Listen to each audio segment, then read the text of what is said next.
Hi everyone. I hope you all are having an enjoyable week and figuring things out for this new semester. So I have the pleasure of doing week 2, and I'm going to go ahead and talk about the laws of association. So Aristotle was a scientist and philosopher that lived from 384 to 322 BC. He stated, memory and recall are the results of sense perception.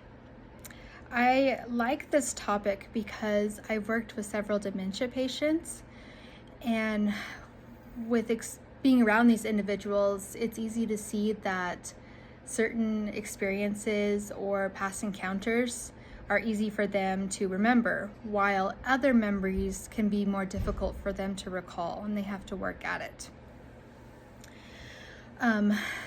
So it was recall that led Aristotle to create his laws of association.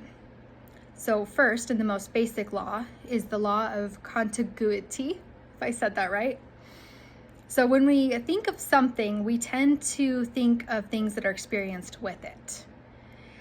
So one thing that comes to my mind is during the summertime here, we get storms. The storms have lightning, and followed by the lightning comes thunder. So that's what I tend to think with law of contiguity. Next, we have the law of similarity. So when we think of something, we tend to think of other objects or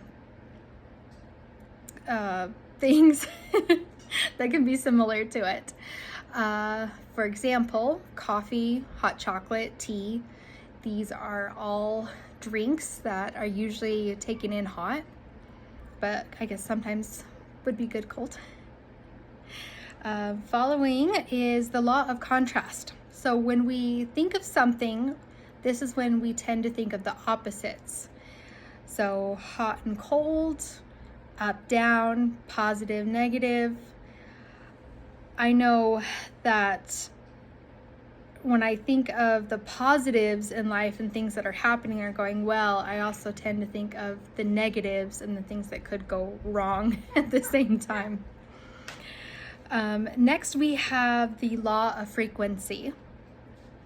And this is when we often have experiences that occur together, the stronger their association will be.